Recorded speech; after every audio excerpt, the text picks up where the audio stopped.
the largest graveyard in the world.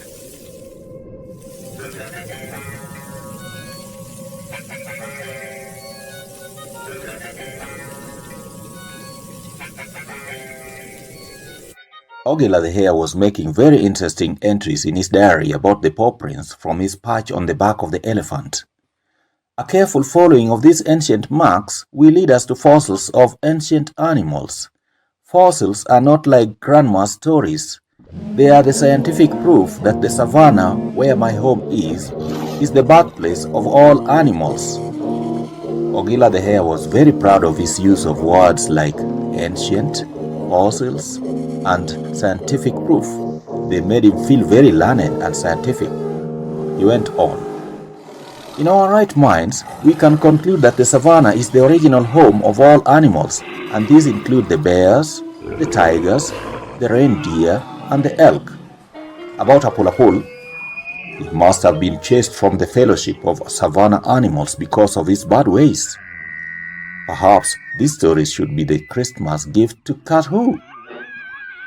While Ogila was wondering whether he should delete the phrase "in our right minds" and to add that Grandma Tortoise's stories had a grain of truth in them, he noticed some grain hit his paper and go through it like a small bullet. He looked up. "Look at this dust," he said aloud. "It is all snow," sang the elephant, thinking that Ogila the hare had added another line to the Robin Chat song. "No," he said. "They are grains of sand and they hurt my eyes." He was surprised at the change of weather and landscape. He looked at his map and said, "We are on the edge of the great desert and we are singing of snow. What irony." The happy song died away, and in its stead was the wailing wind of the great desert. The animals saw the endless wilderness before them and shook with fear. The savannah, their dear home, was now behind. The birds came down to announce that there was going to be hot, windy, and dry weather ahead. They were feeling thirsty already, but there was no water in sight. Luckily, the elephants had carried water in their trunks, and some animals had carried juicy stems of plants like sugar canes and papyrus reed roots. The ostrich, too, had a solution to the water problem. He simply sniffed around for water, and when he felt it, he ran so fast, like a car, fetched it in a beak and gullet, and came back with it to the relief of thirsting animals. Aye, the ostrich is the fastest thing on two legs. "How do you do it?" asked the hippo, who was not happy at all, walking in a waterless desert and had to have so much water poured on him in order to keep alive. "Well, I'm used to such races in the savannah, where some rogues burn the bush, and I have to keep my nest from burning. During the day, or during the dry seasons, I'm always on the run." At night, the animals camped in the great desert. It was rather cool now, and there were many other things to enjoy. The animals lit fires and cooked food. The onyoso insects had carried oil in their bodies, so there was no lack of cooking oil. The mammals had carried milk in their udders, so there was no lack of drink. All animals put their food together, and the praying mantis put her blessed hands over it. It was a wonderful party in the moonlit desert that they had that night, with songs and trumpets.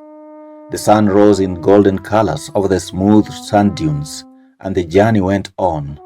The desert seemed endless, with sheets upon sheets, mirages upon mirages, and dunes upon dunes of sand. The few rivers that the animals had drunk from disappeared in the sand, and everyone was thirsty. The animals ran out of water supply because everyone had taken more than their share to avoid being dehydrated. Yet, only the marks of the dead ancestors of rivers could be seen in deadly canyons and valleys. Days became white with heat, evenings red like blood, and nights dark with stars cut off by the dust and the freezing cold. In the morning, desert wind howled. A cloud of sound, like a rain cloud, fell on the animals, only that instead of raindrops, grains of sand hit the animals with fierce intensity. Some animals screamed in pain, but others urged the caravan to move on. At noon, the animals had not covered any distance to talk about.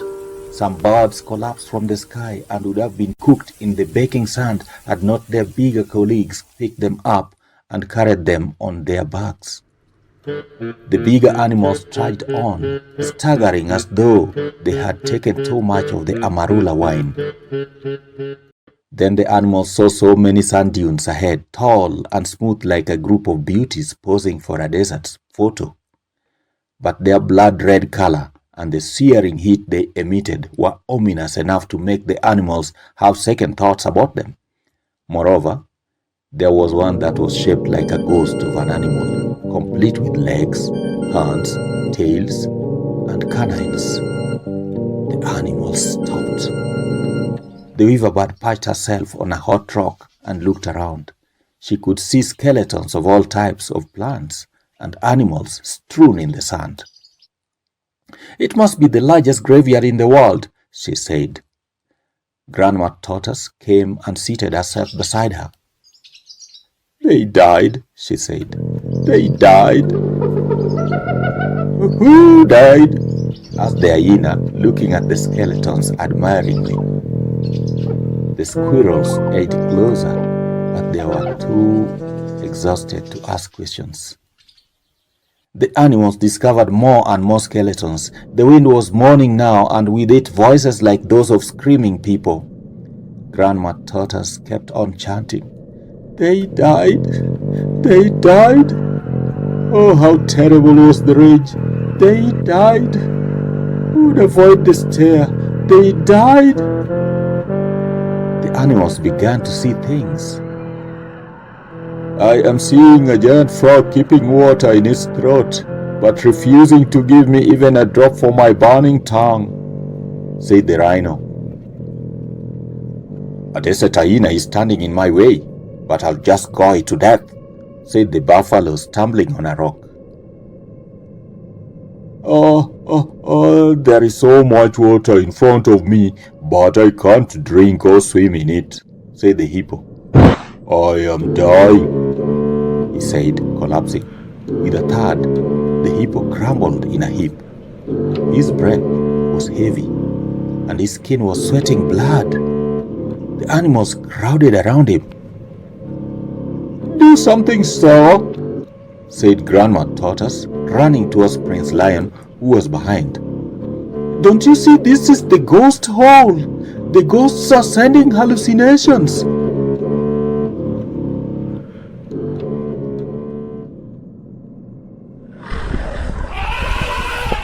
Prince Lion, himself not in a better shape, said, "You should have told us before we reached it."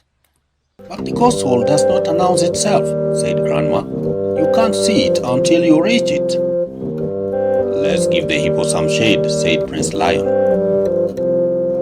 Some birds flew above the hippo and provided the shade. "Can we have some water?" said Prince Lion. No one had any water. "Now, Odanga, can we have some water?" said the lion. Odanga the elephant too had run out of water. He had used so much trying to cool his large body, and now what was left was only in his bladder, if that could be called water.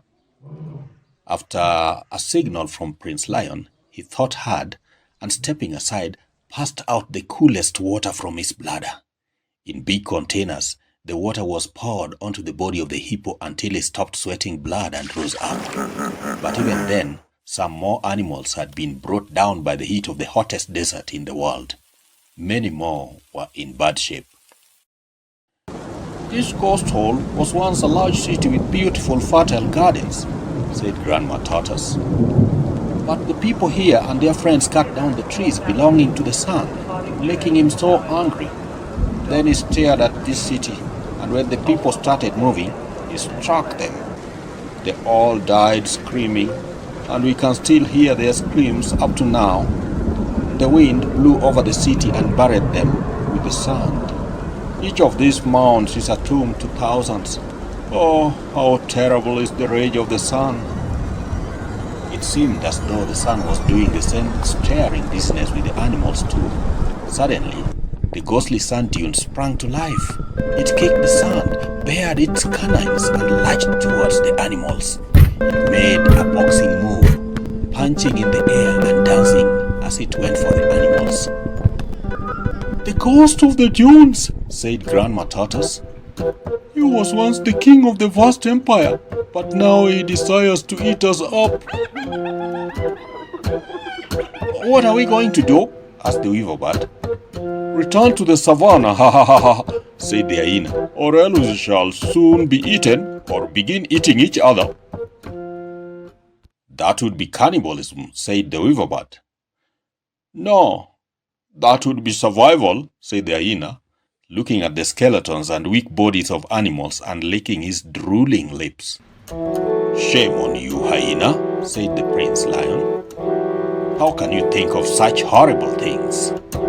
The hyena whined and kept quiet. "Some scouts are out in the desert looking for water," said Prince Lion. "We shall soon have water, but now, let's get out of here." As soon as the ghost of the dunes saw the animals move away, it broke into a run, chasing them. The animals were filled with horror. It was clear the ghost of the dunes wanted to bury them alive and bake them to death. They regained their strength and ran as fast as their legs could carry them. Flanked on both sides by the Big Ten, the Prince Lion in the rear, and the ghost of the dune blowing like a hurricane, it was a race to watch. Who could beat the lion, running but throwing his tail behind and roaring at the ghost? Who could beat the rhino and the buffalo with their horns ready for war? Who could beat the cheetah in the race? Who could beat the leopard? Who could beat the gazelle, jumping into the sky and hardly touching the ground? And who could beat the other animals like the tortoise, the hedgehog, and the porcupine, who, being slow, found themselves clinging to the bodies of other faster animals? And the birds were hooting, trumpeting, hissing, whistling. What a din it was! The ghost of the dunes was not one to give up so easily. When he saw the animals were faster, he scooped some sand, enough to fill 1,000 sacks, and threw it at them. The sand traveled in the air as if its grains were in one big bag, but when it dropped, it exploded like a bomb. For miles, there was darkness brought about by the sand particles in the air. Some animals were buried in the sand, but they quickly forced their way out and resumed their flight even more determinedly than before. The explosions did not affect the animals much, for they were now way ahead of the ghost. At last the ghost of the dunes, tired of the chase, lagged behind. He soon receded into the horizon behind, probably waiting to ambush some more unwary victims. The animals soon forgot about the dangerous creature. Moreover, there would soon be another danger to reckon with. The terrain had turned rocky and mountainous, and the rocks were hot like live coals. Burns and blisters pained the animals' hooves and paws. Presently, the scouts who had been sent out came back. They were mostly water and swamp animals. The animals had a lot of hope, and this could be seen in their crowding around the scouts whenever they arrived. The frog, the fish eagle, the otter, and the ibis in that order. The ibis of the loud war cry surprised everyone by announcing, "There is water!" Where? Show us. The animals were so impatient, looking around for any sign of water. "In the canyon," concluded the ibis.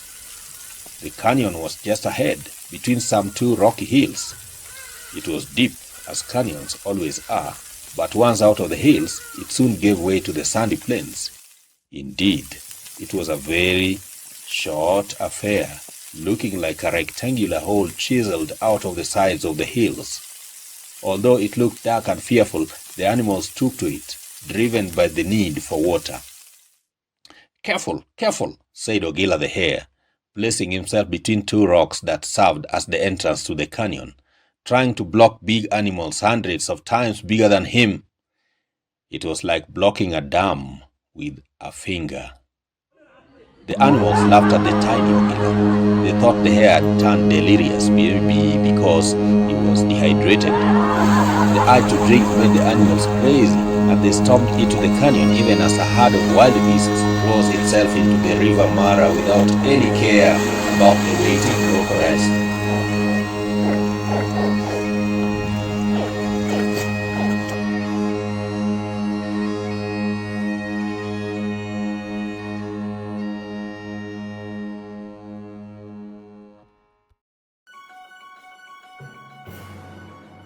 Thank you for watching Till the Groke Falls in Love.